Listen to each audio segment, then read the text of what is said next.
معزز بزرگان دین،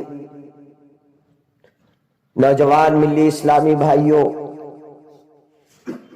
خواتین اسلام، گھروں میں رہنے والی پردہ نشین ماؤں اور بہنوں اور ملت اسلامیہ کے عزیز پیارے بچوں، اللہ سبحانہ و تعالی کی حمد و ثنا، اس کی تعریف، اس کی توصیف، اس کی کبریائی، اس کی بڑائی اور اس کی بزرگی کے تذکرے کے بعد حضرت آدم علیہ السلام سے لے کر محمد رسول اللہ صلی اللہ علیہ وسلم تک جتنے بھی پیغمبر آئے، تمام پیغمبروں پر درود و سلام نازل ہو، خصوصاً آخری نبی احمد مصطفیٰ محمد مصطفیٰ صلی اللہ علیہ وسلم پر درود و سلام نازل ہو، آپ کے جملہ اصحاب اور آپ کے جملہ متبعین پر اللہ کی رحمتیں اور برکتیں نازل ہوں۔ درود و سلام کے بعد آج جس موضوع پر لب کشائی کرنی ہے وہ موضوع ہے کہ بندے کا سورہ فاتحہ میں اللہ تعالیٰ سے سیدھی راہ کا مطالبہ کرنا، اللہ رب العالمین سورہ فاتحہ کے اندر آدھے حصے کا حق اپنے لیے بتانا اور آدھے حصے کا حق بندے کے لیے متعین کرنا، اللہ سبحانہ و تعالی کے نبی صلی اللہ علیہ وسلم کا حدیث قدسی کا بیان کرنا اور امت کو یہ پیغام دینا کہ سورہ فاتحہ قرآن کا آغاز اور اس کا افتتاح ہے، اور اس افتتاح میں سب سے پہلے تعریف کی جاتی ہے اس کی جو کتاب کا تحریر کرنے والا یا کتاب کو بنانے والا، کتاب کو دینے والا ہوتا ہے، کتاب کا پورا انتظام کرنے والا قرآن مقدس جو کہ خالق کائنات نے لوح محفوظ میں محفوظ کر رکھا اور پھر اپنے آخری نبی احمد مصطفیٰ محمد مصطفیٰ صلی اللہ علیہ وسلم کو ایک ایسا کلام عطا کیا جو آج سے پہلے کسی نبی اور کسی پیغمبر کو عطا نہیں کیا گیا، آج سے پہلے کسی پیغمبر اور کسی نبی کو عطا نہیں کیا گیا۔ ایسی صورت اللہ تعالیٰ نے نبی کریم صلی اللہ علیہ وسلم کو عطا فرمائی۔ قرآن کا ایک لفظ، قرآن کا ایک حرف بلا ریب بغیر کسی شک و شبہ کے ہے۔ آج تک بہت سارے لوگ آئے، قرآن میں خامیاں نکالنے کی کوششیں کی، لیکن ان کی تمام ناپاک سازشیں، ان تمام ناپاک سازشوں کو اللہ تبارک و تعالیٰ نے ملیمیٹ کر دیا، اور ایک ایسی کتاب جو کتاب دنیا کی تمام کتابوں میں سب سے افضل کتاب اور پیغمبروں پر نازل ہونے والے تمام کتابوں میں سب سے افضل کتاب اور سب سے افضل پیغمبر اور سب سے افضل مہینے جو آنے والا ہے، اس کی سب سے افضل راتوں میں نازل ہونے والا کلام، سب سے تمام معبودان باطلہ پر اور تمام کائنات پر، تمام حاکموں پر، ملکیت پر بادشاہت رکھنے والے سب سے بہترین اور سب سے اعلیٰ اور اولا، اس کی صفات میں جس کا کوئی شک اور ثانی نہیں، اس رب کا کلام اس کے ذریعے سے نازل کیا گیا جو فرشتوں میں سب سے زیادہ مقام اور سب سے زیادہ مرتبے کا حامل فرشتہ، جس کو جبرائیل علیہ السلام کہا جاتا ہے۔ یہودی جبرائیل علیہ السلام سے اور میکائیل علیہ السلام سے دشمنی رکھا کرتے تھے۔ اللہ تبارک و تعالیٰ نے یہ بیان کر دیا اپنے قرآن میں کہ جو جبرائیل کا دشمن ہے، جو میکائیل کا دشمن ہے، وہ ہمارا دشمن ہے۔ لہذا ایسے فرشتے کے ذریعے سے قرآن کا نزول کا ہونا یہ کوئی معمولی بات نہیں ہے، اور ایک ایسی امت کو عطا کیا گیا ہے جو امت تمام امتوں پر شاہد بن کر کے آئے گی، گواہ بن کر کے آئے گی۔ اللہ تعالیٰ نے کہا وَجَعَلْنَاكُمْ أُمَّةً وَسَطًا لِتَكُونُوا شُهَدَاءَ عَلَى النَّاسِ وَيَكُونَ الرَّسُولُ عَلَيْكُمْ شَهِيدًا، کہ ہم نے تم کو امت وسط بنایا ہے، بیچ کی امت بنایا ہے، تاکہ تم لوگوں پر کے خلاف گواہی دو اور تمہارے معاملے میں تمہاری سچائی کی گواہی دے۔ اللہ تبارک و تعالیٰ نے امت مسلمہ کو یہ شرف نازل فرمایا، اس کو یہ عطا کیا۔ بہرحال اللہ کا بندہ جب پہنچتا ہے ایاک نعبد و ایاک نستعین پہ اقرار کر لینے کے بعد کہ اے رب ہم تیری ہی عبادت کرتے ہیں اور تجھی سے مدد چاہتے ہیں، سر ٹیکتے ہیں تو تیرے سامنے، سر جھکاتے ہیں تو تیرے سامنے، رکوع کرتے ہیں تو تیرے لیے، قیام کرتے ہیں تو تیرے لیے، راتوں میں اٹھتے ہیں تو تیرے لیے، دن میں عبادت کرتے ہیں تو تیرے لیے، ذکر کرتے ہیں تو تیرا، عبادت کے تمام پہلو جو نبی صلی اللہ علیہ وسلم نے بتائے ہیں ان کے طریقے کے مطابق کرتے ہیں تو اللہ تعالیٰ ایسی عبادت کو قابل قبول بنا دیتا ہے۔ اس عبادت کی تذکرے کے بعد اب بندہ عبادت تو کر رہا ہے رب کی، اور رب ہی سب سے بڑا، سب سے اعلیٰ، سب سے بالا، تمام کمالات کا اختیار اس کے ہاتھ میں، جسے چاہے معاف کرے اور جسے چاہے سرزنش کرے، جسے چاہے تو ثواب دے اور جسے چاہے تو عذاب دے، جس کے چاہے تو بلڈنگ اکھاڑ دے، جس کی چاہے تو بلڈنگ سوار دے۔ اس رب کے اختیار میں پتا پتا، ذرہ ذرہ ہے، وہ با اختیار ہے، بے اختیار نہیں، اور تمام بے اختیاروں پر اختیار رکھنے والا صرف وہی مختار ہے، وہی کائنات مختار کل ہے، اسی کو تمام چیزوں کی باتوں کا علم ہے۔ وہ عالم الغیب والسماوات، وہ آسمان و زمین کی غیب کی باتوں کو، چھپی ہوئی باتوں کو جاننے والا ہے، اور وہ عالم الغیب والشہادہ، حاضر اور غائب سب کو جانتا ہے۔ وہ یہ بھی جانتا ہے کہ کالے پہاڑوں پر کالی رات میں، اندھیری رات میں کالی چوٹی رینگتی ہے اور چلتی ہے، اس کی آہٹ کو بھی سنتا ہے اور اس کی آواز اور اس کی پکار کو بھی سنتا ہے اور اسے دیکھتا ہے۔ اس کا دیکھنا انسانوں کے دیکھنے کی طرح نہیں، کسی مخلوق کے دیکھنے کی طرح نہیں، وہ ہر ذرے پہ اس کی نگاہ ہے اور اس کی نگاہ کا کوئی مقابلہ نہیں کر سکتا، اس کی نور کا کوئی مقابلہ نہیں کر سکتا۔ اس کے نور کی ایک تجلی سے کوہ طور جب کہ جل کر راکھ ہوتا ہے، جل جاتا ہے، پتھر بن جاتا، پتھر جو ہے کالا ہو جاتا ہے، جس کے نور کی تجلی سے موسیٰ بے ہوش ہو جاتے، وہ اللہ رب السماوات والارض جس کے نور کی تجلی کو موسیٰ جیسا جلیل القدر پیغمبر برداشت نہیں کر سکتا، اللہ نے کہہ دیا تھا لن ترانی، تم مجھے نہیں دیکھ سکتے اور نہ ہی دیکھ پائے۔ اور اللہ رب العالمین کا قیامت کے دن سارے مومنوں کی آنکھوں میں، سارے موحدوں کی آنکھوں میں، سارے توحید پرستوں کی آنکھوں میں، اپنے مومن بندوں کی آنکھوں میں اللہ وہ طاقت عطا فرمائے گا، وہ قوت عطا فرمائے گا۔ انبیاء کرام علیہ السلام کی آنکھوں میں بھی اور انبیاء کے ماننے والوں کی آنکھوں میں بھی، سب میں وہ طاقت عطا فرمائے گا کہ رب کا دیدار کر پائیں گے۔ فرمایا داخل آل الجنہ الجنہ، جنت والے جب جنت میں چلے جائیں گے، داخل ہو جائیں گے تو اللہ ان سے سوال کرے گا کیا تمہارے پاس کسی چیز کی کمی ہے؟ تو اللہ تعالیٰ سے اللہ کے مومن بندے کہیں گے ہمارے پاس کسی چیز کی کوئی کمی نہیں ہے۔ کہا کہ اگر اس سے بھی زیادہ بہتر کوئی چیز؟ تو کہا اللہ تو بہت بہتر طریقے سے جانتا ہے۔ اللہ تعالیٰ اپنے چہرے سے جب اپنے حجاب کو ہٹائے گا تو وہ ایسے رب کو دیکھیں گے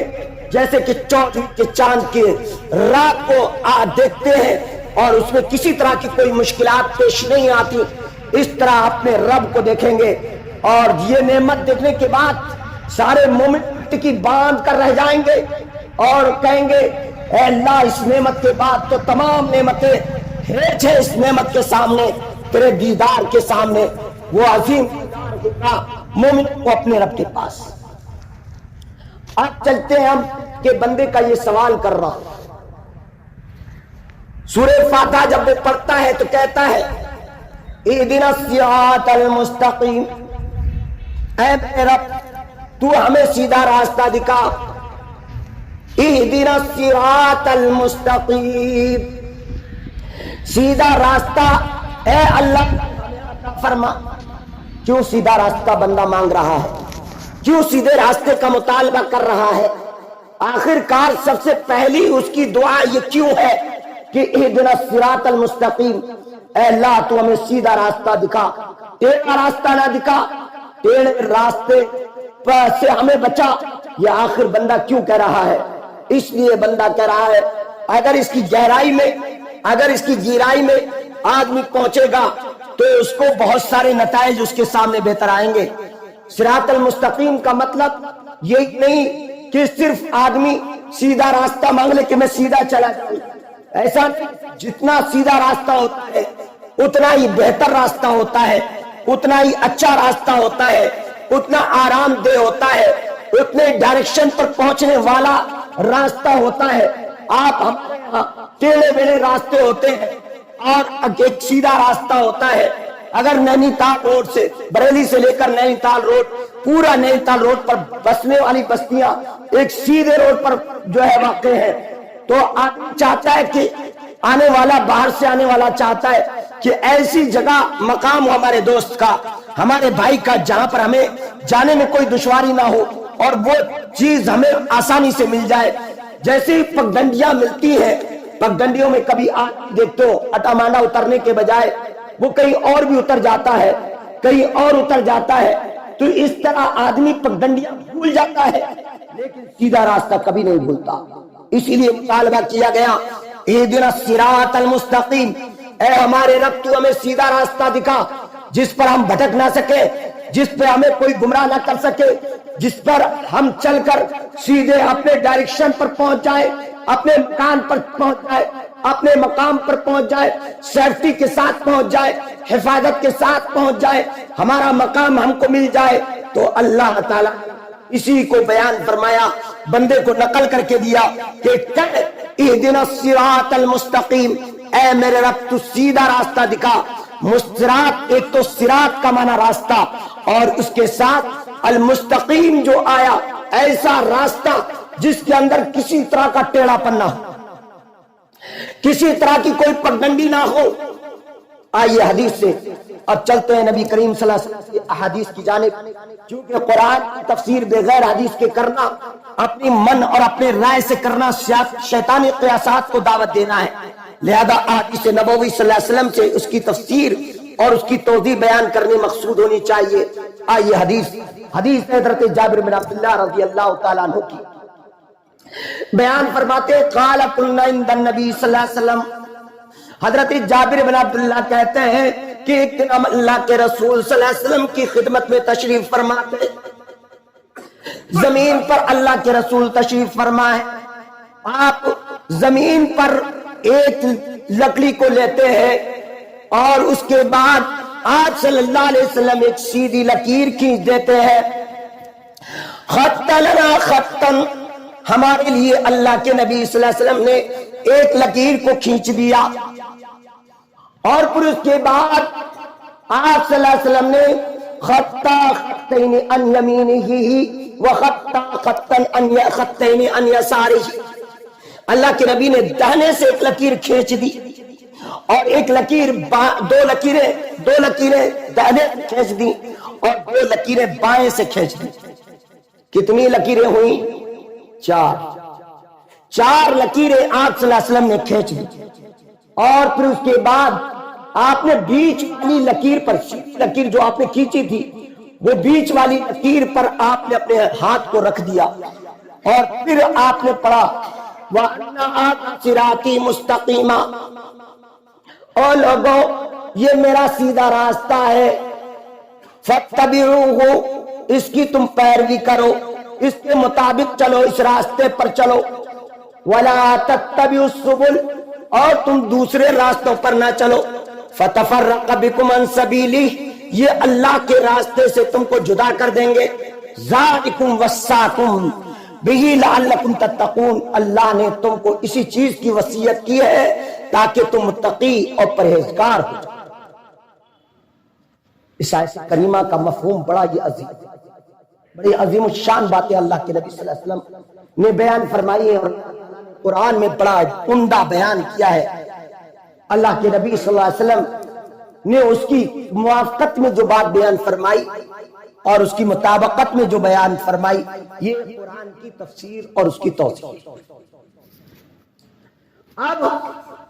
دو راستے آپ نے ایک راستہ سیدھا متعین بیچ میں کر دیا، اور دو راستے پگڈنڈیوں والے داہنے جانب اور دو راستے پگڈنڈیوں والے بائیں جانب آپ نے بنا دیا، اور اس کے بعد فرمایا کہ یہ میرا سیدھا راستہ، جو سیدھا راستہ ہے یہ میرا راستہ، اور اس راستے کی تم پیروی کرنا، دوسرے جو داہنے بائیں راستے آئے ہیں ان کی تم پیروی نہ کرنا، ورنہ یہ تم کو تمہارے دین سے، تمہارے راستے سے، تمہاری شریعت سے، تمہارے اسلام سے تم کو جدا کر دے گا۔ اسی کی تم کو وصیت کی گئی۔ آپ کو پتا ہے وصیت کسے کہتے ہیں؟ وصیت یہ ہوتی ہے کہ ماں باپ اپنی زندگی میں اپنے بچوں سے کہے کہ بیٹا فلاں کام کرنا، فلاں نہیں کرنا، وہ تعین کر دے۔ اب اولاد کے اوپر واجب ہو جاتا ہے کہ اپنے باپ کا کہنا مانتے ہوئے، اس کی وصیت قبول کرتے ہوئے اس کی وصیت کو نافذ کرے۔ اگر نہیں کرتے اور جائز وصیت ہے تو گنہگار ہو جائے۔ اگر آپ اللہ کے رسول کی تعلیمات پر نہیں چلتے تو راستے سے ہٹ جائیں۔ مسلک سنت پہ اے سالک چلا جا بے دھڑک، مسلک سنت پہ اے سالک چلا جا بے دھڑک،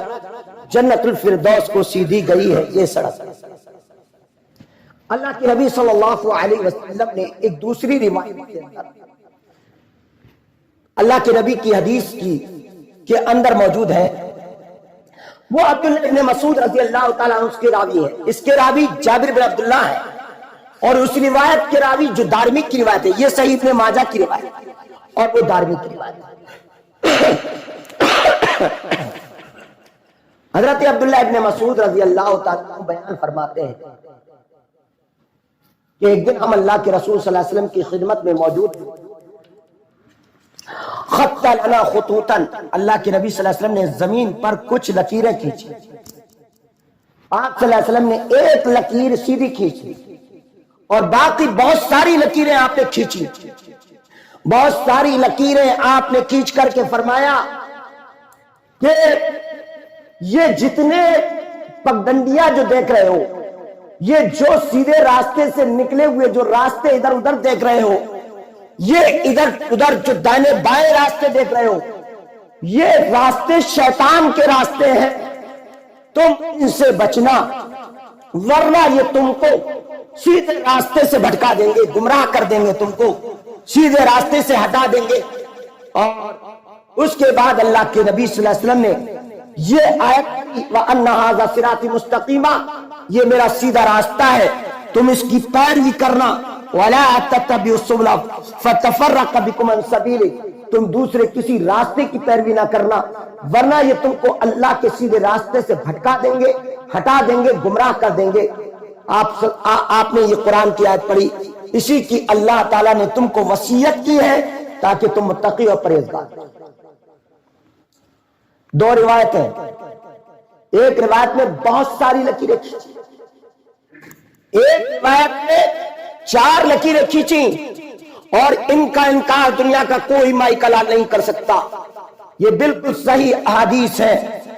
نہ اس کی اسناد میں کوئی فرق ہے، نہ ہی اسنادی اعتبار سے ان روایات کو کوئی غلط ٹھہرا سکتا، بالکل صحیح روایتیں ہیں۔ اب یہ بہت سارے راستے کا مطلب کیا ہے آپ صلی اللہ علیہ وسلم کی ایک اور حدیث سے سمجھتے ہیں۔ اللہ کے رسول صلی اللہ علیہ وسلم نے فرمایا قیامت کے قریب میری امت میں فرقہ بندی ہو جائے گی، تو آپ نے فرمایا بنی اسرائیل میں 73 فرقے پیدا ہوئے تھے، 72 فرقے پیدا ہوئے، 72 فرقوں میں بٹ گئے بنی اسرائیل یہودی، اور تم 73 فرقوں میں بٹ جاؤ، لیکن تم میں سب سے بہتر وہ ہوگا، اچھا وہ ہوگا وما انا علیہ وصحابی، جس پر میں اور میرے صحابہ ہیں، یعنی سیدھا راستہ جو اللہ کے نبی صلی اللہ علیہ وسلم نے اپنے صحابہ کو بتایا، وہ راستہ جو میرے اس راستے کی پیروی کرے گا وہی ان گمراہیت کے راستوں سے بچ جائے گا۔ ہمارے نبی کی امت میں بنی اسرائیل سے ایک قدم آگے بڑھ گئی، اور اس نے اپنے 73 فرقے بنا لیے، جبکہ 72 فرقے بنی اسرائیل کے اندر۔ آپ نے فرمایا اس میں سے ایک فرقہ جنت میں جائے گا، اور وہ کون سا فرقہ ہے جو جنت میں جائے گا؟ وما انا علیہ واصحابی، جس پر میں اور میرے صحابہ۔ نبی نے کسی کا نام نہیں لیا، بلکہ اعمال بتائے، اخلاق بتائے، کردار بتائے۔ آپ صلی اللہ علیہ وسلم نے عبادات کا طور طریقہ بتایا۔ آپ صلی اللہ علیہ وسلم نے صحابہ کرام کے نقش قدم پر جو بھی چلتا ہوگا وہ جنت میں جائے گا۔ یہ اللہ کے نبی صلی اللہ علیہ وسلم۔ اب ہر کوئی پرکھنا شروع کر دے، دیکھنا شروع کر دے، ہر مسلمان، کسی مسلمان کو اس میں برا نہیں کہا جا رہا، کسی کو جو ہے اس چیز میں نہیں بانٹا جا رہا کہ تو فلاں، کہ تو حق پر نہیں، کہ تو اس پر نہیں، بلکہ اس بات کی طرف لایا جا رہا ہے، کیا آپ اللہ کے رسول صلی اللہ علیہ وسلم کے کہنے کے مطابق اپنی زندگی گزار رہے ہیں؟ کیا آپ صحابہ کے نقش قدم پر اپنی عبادتیں کر رہے ہیں جو صحابہ نے اللہ کے رسول کو دیکھ کر کیا تھا؟ وہ کام آپ کر رہے ہیں؟ اگر آپ کام کر رہے ہیں تو اللہ آپ کو جنت عطا فرمائے، اور اگر آپ نہیں کر رہے ہیں تو پھر جہنم ٹھکانہ ہے، سب جہنم میں جائیں گے، اللہ کے رسول نے کہا۔ اور ایک حدیث سن لو، بڑی ڈراؤنی حدیث ہے۔ میں تو جب ان چیزوں پہ مطالعہ کرتا ہوں تو مجھے خود پہ بھی اور اپنے آپ پر سب پر ڈر لگنے لگتا ہے کہ آخر کار اللہ کیا ہوگا کیا، آخر اللہ کے پاس ہمارا ہوگا کیا۔ اللہ کے رسول صلی اللہ علیہ وسلم نے فرمایا، قیامت کے دن جب میدان محشر میں سب کو بلایا جائے گا تو آپ نے فرمایا 1000 لوگوں میں سے 999 جہنمی ہوں گے اور ایک جنتی ہوگا۔ کیا فرمایا؟ 999 جہنمی ہوں گے اور ایک آدمی جنتی ہوگا۔ ذرا سوچ کے دیکھیں، ذرا غور و فکر کر کے دیکھیں اس حدیث پر کہ ہم کہیں 999 کی لسٹ میں تو موجود نہیں ہے، یا 999 سے ہٹ کر ایک کی لسٹ میں ہمارا داخلہ۔ جب ہی ہمارا داخلہ ممکن ہے جب کہ ہم اللہ کے رسول کی اطاعت کریں اور اللہ کے راستے کی پیروی کریں، قرآن و شریعت کے مقاصد کو پہچانے۔ سب میں چھٹاؤ ہونا ہے۔ آپ سمجھتے ہیں کہ اہل توحید میں چھٹاؤ نہیں ہوگا؟ چھٹاؤ، سب کو چھاٹا جائے گا، سب کو چھاٹا جائے گا۔ کسی نے عبادت کی ہے تو اپنے مقاصد کے لیے کی، کسی نے عبادت کی تو ریا کے لیے کی، کسی نے عبادت کی دکھاوے کے لیے کی۔ اللہ تعالیٰ فویل للمصلین، نمازیوں کے لیے وعد ہے۔ لوگ مولوی لوگ کہتے ہیں کہ نمازیوں کے لیے جنت ہی ہے، جنت ہے، لیکن قرآن کہہ رہا ہے نمازیوں کے لیے جہنم کا وہ گڑھا ہے جس گڑھے سے جہنم خود اللہ کی 100 مرتبہ پناہ مانگتا ہے۔ آخر نمازیوں نے ایسا کیا کیا ہے کہ جس کی وجہ سے انہیں ویل مل رہی ہے؟ وہی ہے الذین هم فی صلاتہم، کہا کہ اپنی نماز کے اندر غفلت برتا کرتے ہیں۔ ایسے نمازی جو ایک ٹائم کی نماز پڑھی دوسرے ٹائم کی خبر، ایسے نمازی کے ٹکر ماری چل، ایسے نمازی کے جلدی جلدی نمازیں پڑھی اور چل برخاست کر، ایسے نمازی کہ جنہوں نے خالی لوگوں کے سامنے آ کر کچھ فرض ادا کر لیے اور باقی کا کچھ پتہ نہیں، ایسے نمازی کہ اگر میں بوڑھا ہو گیا، اب بوڑھا ہونے کے بعد اگر نماز نہیں پڑھا تو میری اولاد کیا کہے، میرے گھر والے کیا کہیں، میرے خاندان والے کیا کہیں گے کہ بڈھا نماز ہی نہیں پڑھتا ہے۔ یہ نمازی جہنم کی ایسے گڑھے میں جائیں کہ ان کے دل میں نفاق ہے، ان کے دل میں خلش ہے اللہ کی طرف سے۔ ان کے دل اگر پاک ہوتے تو ہر ٹائم کی نماز میں حاضر ہوتے، ہر ٹائم کی نماز میں حاضر ہوتے، خلوص کے ساتھ نماز کے لیے آتے، اپنے سارے کام و کاج کو چھوڑ کر، اپنے گھریلو باتوں کو چھوڑ کر اللہ کے دربار میں چلے آئے۔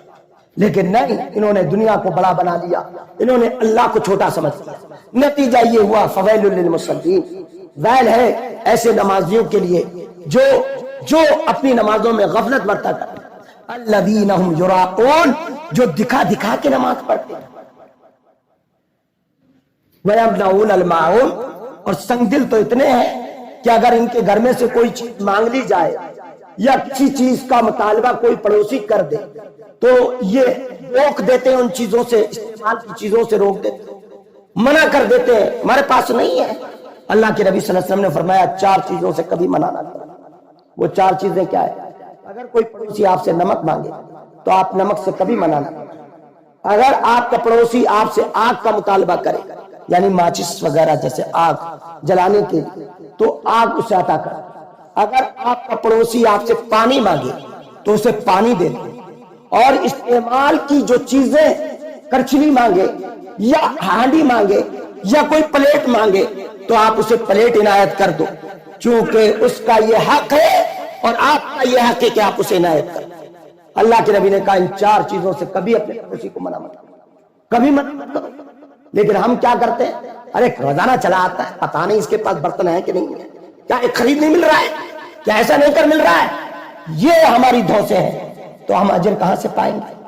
ہمیں اجر کہاں سے ملے گا؟ دوستو، عزیزو، ساتھیو، بتانے کی ضرورت یہ ہے کہ صراط مستقیم کی جب پیروی آپ کرتے ہوں گے، جب رسول اللہ صلی اللہ علیہ وسلم کی پیروی کرتے ہوں گے، جب آپ کتاب و سنت کی پیروی کرتے ہوں گے، تو آپ کے دل میں سب کا درد آئے گا، سب کا درد آپ کے دل میں پیدا ہوگا، آپ کا سینہ کشادہ ہوگا، آپ خود چاہیں گے کہ اپنی آخرت کو سنوارنے کے لیے آپ کچھ نہ کچھ کریں۔ آپ خود کھاتے ہیں تو ایک مجبور کو آپ کھلائیں، ایک معذور کو آپ کھلائیں۔ آپ اچھا کرتے ہیں، اچھا لگتا ہے، خوشی محسوس ہوتی ہے جب آپ کسی غریب کو صدقہ دیتے ہیں، کسی کو خیرات کر دیتے ہیں، کسی کو آپ کچھ پیسے عطا کر دیتے ہیں، جتنی آپ کی وسعت ہے، جتنی آپ کی طاقت ہے آپ دیتے ہیں، آپ دیتے ہیں۔ لیکن اگر آپ نے دل میں یہ سوچ لیا کہ میں نے احسان کر دیا ہے، یہ آپ کا احسان نہیں، وَلَا تَمْنُنْ، اللہ نے قرآن میں کہا احسان نہ جتاؤ، تستکثر، تمہیں بہت زیادہ دیا جائے گا، تمہیں بہت زیادہ عطا کیا جائے گا، کثرت سے اللہ عطا فرمائے گا۔ احسان نہ جتاؤ کسی کے اوپر۔ اگر تم نے کسی کے اوپر کچھ خرچ کر دیا ہے، اگر تم نے کسی کے اوپر کچھ دے دیا، اگر اس کو تکلیف بھی پہنچ جائے تو اس تکلیف کو برداشت اور صبر کر لو، اس کا پھل تمہیں ملنے والا ہے، اور اس کی کا اجر بھی تمہیں ملنے والا ہے جو اجر تم نے انہیں عنایت کر دیا۔ یہاں تو دیتے تو ہے نہیں، کرتے تو ہے نہیں، بلائے پیچھے ضرور پڑے رہتے ہیں لوگ۔ یہ بالکل غلط چیز ہے، یہ بالکل غلط ہے، اسلام کے راستے سے اس کے منافی ہے۔ 73 فرقے پیدا ہو جائے گا، ایک قدم یہ امت اور آگے بڑھ جائے گی۔ آج ان فرقوں بندی نے ہمارے درمیان نفرتیں پیدا کر دی، ہم ایک دوسرے کے خلاف بغاوت کر رہے ہیں، ہم ایک دوسرے کے خلاف بغاوتیں کر رہے ہیں، لیکن ہم میں مسلمان کوئی یہ نہیں سوچ رہا۔ قرآن کو صرف طاقوں میں سجا کے رکھا ہے، حدیث کو صرف طاقوں میں سجا کے رکھا ہے، یا مولویوں کے پڑھنے کی چیز سمجھ رکھا ہے۔ سنو، جب تک قرآن کو، جب تک حدیث کو نہیں اٹھاؤ گے، اس کو نہیں دیکھو گے، ان برے راستوں، شیاطین کے راستوں سے نہیں بچ پاؤ گے۔ اور اگر شیاطین کے راستے سے بچنا ہے تو اللہ سے مدد کا مطالبہ کر کہ اہدنا الصراط المستقیم، اے ہمارے رب تو ہمیں سیدھا راستہ دکھا، اے ہمارے رب تو ہمیں سیدھا راستہ دکھا۔ کس کا راستہ دکھا وہ بھی متعین کیا گیا، کن لوگوں کا راستہ دکھانا ہے وہ بھی بتایا گیا، اور کن کا نہیں دکھانا ہے وہ بھی متعین کیا گیا ہے۔ آج تو مجھے صرف اتنی بات کرنی ہے کہ اہدنا الصراط المستقیم، تو ہمیں سیدھا راستہ دکھا۔ اب اللہ کے نبی صلی اللہ علیہ وسلم نے بہت سارے راستے آپ نے لکیریں کھینچ کے بتا دیے، یہ وہی 73 راستے ہیں، ان میں یعنی 72، ان میں سے ایک کو ہٹا دو، 72 کو رکھ دو۔ یہ وہی 72 راستے ہیں کہ جس میں تطابق پیدا ہو رہا ہے یہود و نصارہ سے، جس میں تطابق پیدا ہو رہا ہے بنی اسرائیل سے، ان میں 72 فرقے پیدا ہوئے، اور ہماری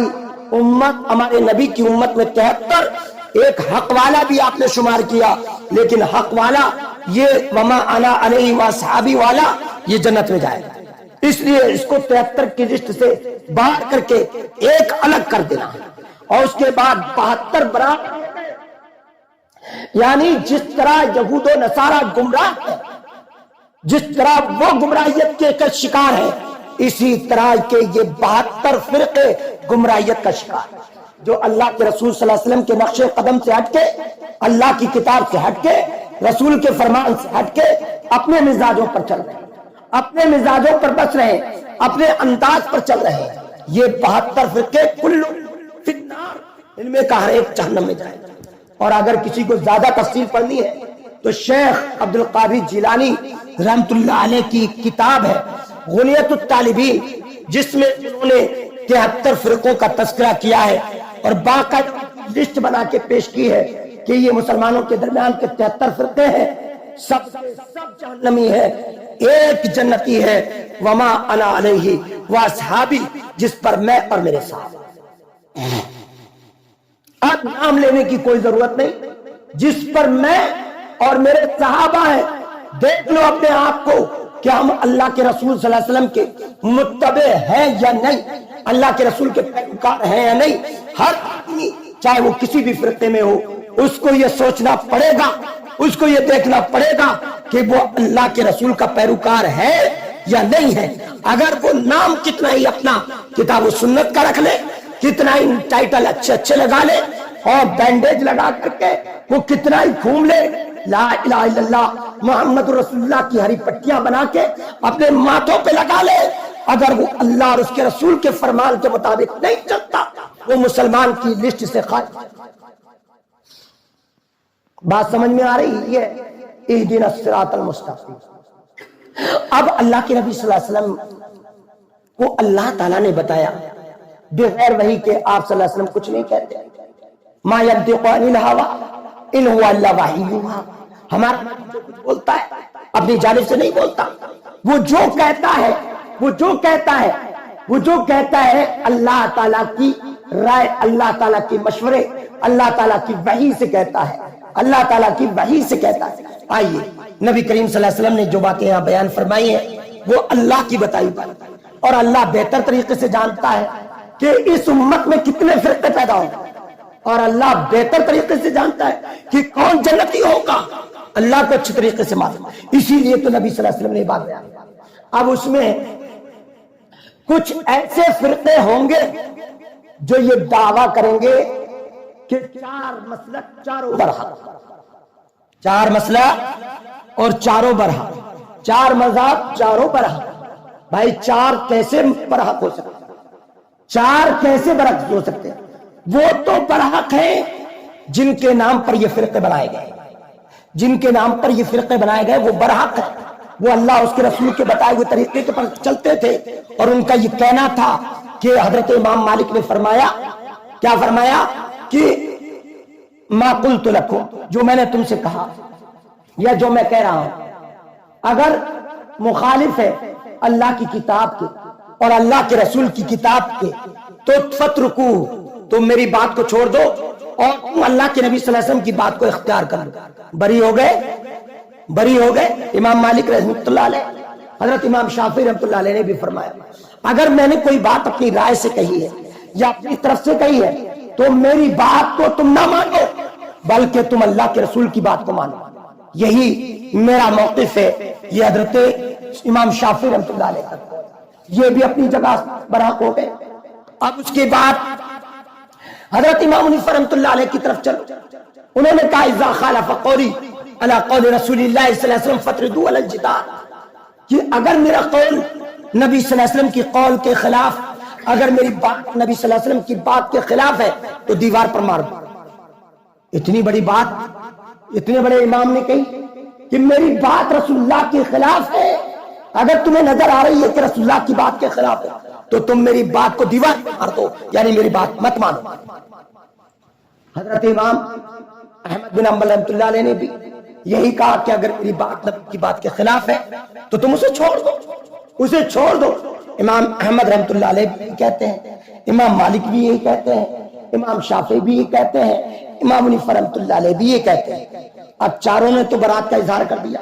اب ان کے نام پر جو فرقے بنا لیے گئے اب وہ کہیں کہ چاروں پر حق ہیں،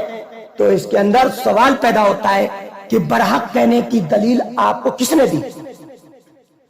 آپ کو ان فرقہ بندیوں کو برحق کہنے کی دلیل کس نے دی؟ کیا اللہ نے آپ کو بتایا کہ مالکی حق پر ہے؟ کیا اللہ کے نبی نے بتایا کہ مالکی حق پر ہے؟ کیا اللہ کے نبی کے صحابہ نے بتا دیا کہ مالکی حق پر ہے، کہ حنبلی حق پر ہے، کہ حنفی حق پر ہے، کہ فلاں حق پر ہے؟ نہیں، نہ اللہ نے بتایا، نہ اللہ کے رسول نے بتایا، نہ ہی صحابہ کرام نے بتایا۔ جب کسی نے نہیں بتایا تو تم اپنے آپ سے جسے چاہو حق بنا لو اور جسے چاہو ناحق کر دو. کیا مطلب ہوتا ہے؟ جس کو اللہ کے کلام میں ڈھونڈو گے وہی سچا ہوگا, وہی اچھا ہوگا, جو اللہ کے حکم کے مطابق ہوگا اور رسول کے فرمان کے مطابق ہوگا, قرآن کے مطابق اور سنت کے مطابق ہوگا, وہی سچا ہے. اور وہ اچھا اور سچا نہیں ہو سکتا جو کتاب اللہ اور سنت رسول اللہ کی مخالفت کرے. اس کے بعد یہ شوشہ بھی ختم کر دیا اللہ کے نبی نے. چاروں برحق, چار امام چاروں برحق. ارے یہ کس نے کہا کہ چار امام چاروں برحق ہیں؟ چاروں امام چاروں برحق ہیں, لیکن ان کے نام پر فرقے بنانا اس کی حقانیت تشکیک میں مبتلا کرنے والی, شک و شبے میں لانے والی, گمراہ کر دینے والی حرکت ہے. لہذا چاروں کبھی حق پر نہیں ہو سکتے. اسی طرح 72 کبھی حق پر نہیں ہو سکتے, چونکہ اللہ کے نبی کی حدیث موجود ہے, دارمی کی روایت صحیح روایت, ادھر ابن ماجہ کی روایت صحیح روایت. ساری چیزیں ہمیں ڈائریکشن اللہ کے رسول صلی اللہ علیہ وسلم نے دے دیا. اب سمجھنا ہے, سوچنا ہے مجھے اپنے آپ میں کہ میں دعویٰ تو کر رہا ہوں کہ میں اہل حدیث ہوں. اہل حدیث کا مطلب کیا ہے؟ قرآن و حدیث پر چلنے والا. اہل سنت کا مطلب کیا ہے؟ قرآن و حدیث پر چلنے والا. اب بھائی قرآن و حدیث پر چلنے والا میں نے اپنے نام رکھ لیا, لیکن کام میں قرآن حدیث کے خلاف کر رہا ہوں, تو کیا اہل حدیث ہوں؟ سمجھائیں مجھے, بتائیں مجھے.